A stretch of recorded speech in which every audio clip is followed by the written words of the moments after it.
Hello, thank you for having me. So let's talk about democracy because you are the expert on this. What was it like having a book during this democracy 2020 election?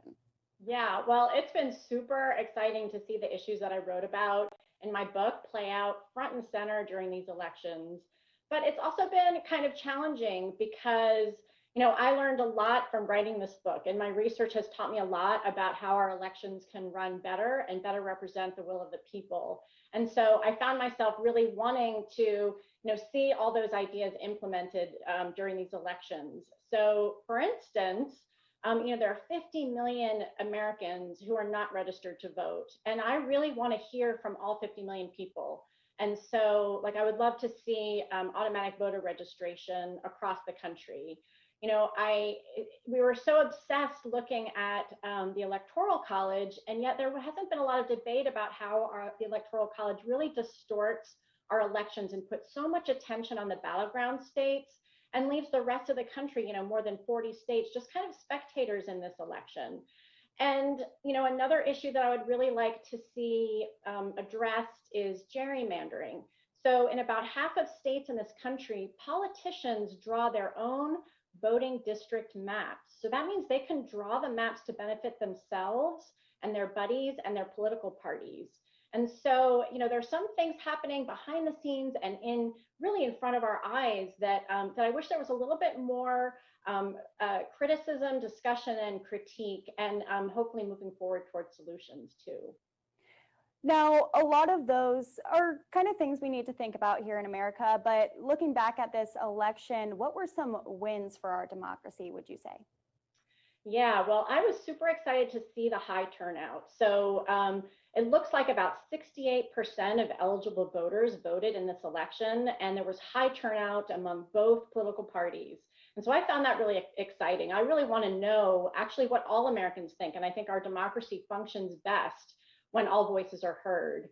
I was also really excited to see the growth of vote by mail. So in traditional elections, about a quarter of Americans have used mail-in ballots. In this election, because of COVID, about 50 to 75% of ballots were mail-in.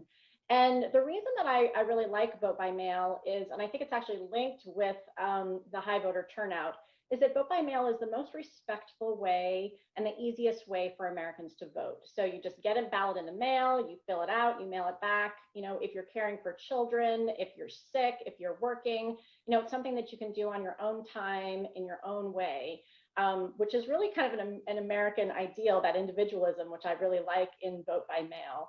And then the other thing that I really liked about this election is kind of the timely and orderly, accurate voting and the count under really difficult circumstances. So we were doing this during a pandemic, and yet we basically got the results in about 5 days. So we had high turnout, lots of volunteers working to count ballots and count votes under very difficult circumstances. And I think that's a real win for our democracy. There are also a couple of ballot measures that passed that are very kind of pro-democracy. So in Oregon, where I live, we passed a measure to update the Oregon Constitution to allow campaign finance reform. And then in Virginia, they passed a ballot measure that deals with gerrymandering. So they're moving from having politicians draw voting district maps to moving to an independent, bipartisan commission drawing the maps. So that's really exciting. And then in California, they passed a measure to restore the vote to people on parole who have completely served their sentences so that they can return to voting. So there's actually a lot that was going on with our democracy that was really exciting and that really worked. Elizabeth, for people who are sitting at home right now and feeling a little bit small when it comes to the election and voting, maybe they were uncertain if their votes were counted in general, what is your message to them? What can the, quote, ordinary person be doing to improve our democracy? Yeah, well, first of all, most Americans did what they should do, which is go out and vote, and that is terrific. And I hope that that continues past this presidential election and into elections in the coming years. But we can do a lot more than just vote. So I really encourage people to pay attention to what's happening on the state level, on how their elections are run. If you had questions or concerns about how elections were run, those decisions are made at the state level. And the state is kind of an easier way to make change than trying to go to the federal government. So I really encourage something, I call it cell phone citizenship. So we basically have, as citizens in America, 5 representatives whose job it is to represent us. So I'm talking about your 2 senators and your representative in Congress. And then on the state level, you have usually also a senatorial type representative and a House type representative. So what I encourage people to do is to take out that powerful tool that we have called a cell phone and put in the contact information for your 5 representatives. So put in their phone number and their email address. And if they're the things that concern you about the way the elections were run, or if you care about other issues and you want your representatives to know about them, contact them, send them an email, send them a text, call them. You know, democracy doesn't just happen during the election, it can happen all year, but it takes the engagement of citizens for our democracy to really function, to really represent what people want.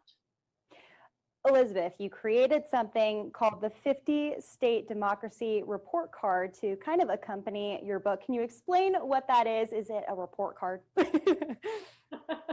Yeah, well, so something interesting happened when I was writing You Call This Democracy.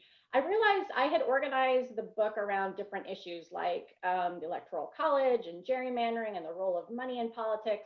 And I realized that a lot of these decisions happen on the state level. And that, you know, I was curious about, like, how does my state fare with all of these issues? Like, what are we doing in my state? And I've lived in 7 other states in this country. And so I was also curious about how, you know, how elections are run in other countries, in other states, I mean. So what I did is I collected all the data that I already had in the book, but I organized it by state. So you can go to youcallthis.com and go to the 50 State Democracy Report Card, and you can click on your state and you can find out, does my state allow gerrymandering? You know, do we have automatic voter registration? You know, what have we signed on to the National Popular Vote Compact? So you can find out how your state runs elections, how democratic the process is, and there's also information on there about what you can do to encourage better and smoother running elections in your state. That is so awesome, and you can get an A+, right? You know, it's interesting.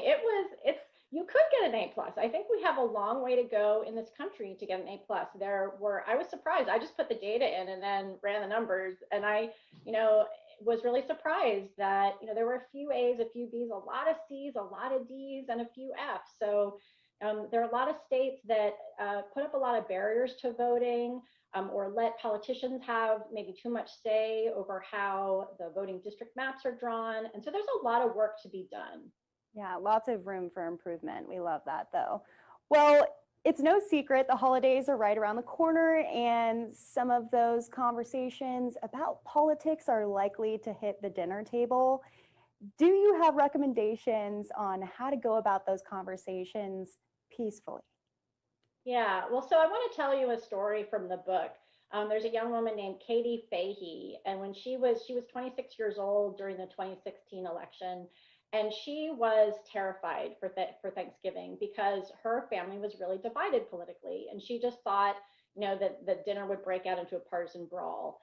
And so she decided to bring up at the dinner table this whole idea of gerrymandering and just ask her family, do you think that politicians should be drawing voting district maps, or should citizens be drawing voting district maps?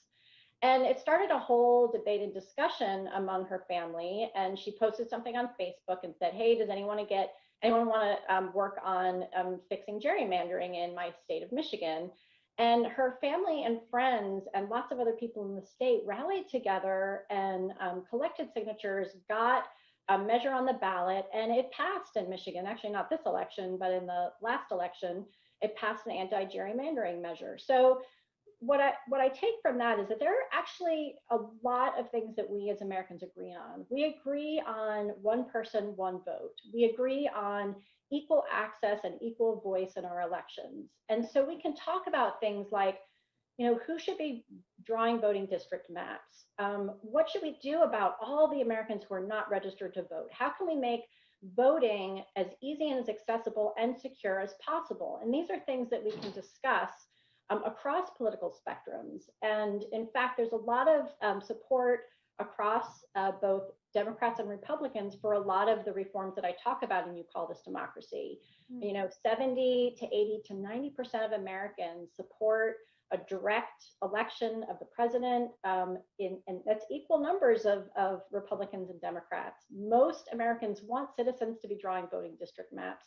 Most Americans want all people registered to vote.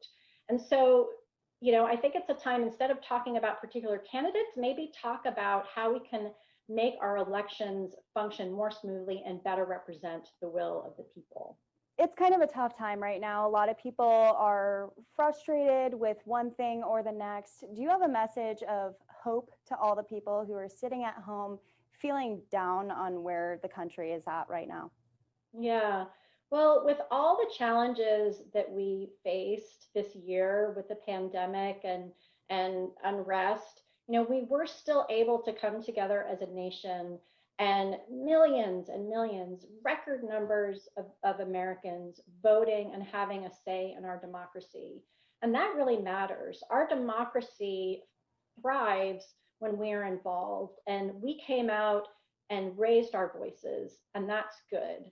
And we should continue to do that, not just in a presidential election year, but in other elections ahead, and also raise our voices in between elections, because our democracy is created by us and maintained by us. And we are the ones who can make it work smoothly. I am feeling inspired right now. Good. Is there anything else you want to add, Elizabeth? I think the only thing I want to add is I'm also very interested in young people and their engagement in the election. They also came out in record numbers, young people did. And I would like to see us really capitalize on that and continue to engage young people in civics. My book, You Call This Democracy, and the democracy website, youcallthis.com, are kind of a all-in-one civics course. You can learn about how our democracies work right now, what we could do to improve them, how you can get involved. And I really hope that parents and teachers, really engage young people in discussions about our democracy, even when this election is over, because young people are our future, and they're going to be the ones who make sure that our democracy works the best that it can. Oh, love that. All right, Elizabeth Rusch, thank you for joining us here on News Now from Fox. Of course, you can go get her book, You Call This Democracy. Thanks, Elizabeth. Thank you so much. All right, that was our own Daytona Everett with a great, compelling interview speaking to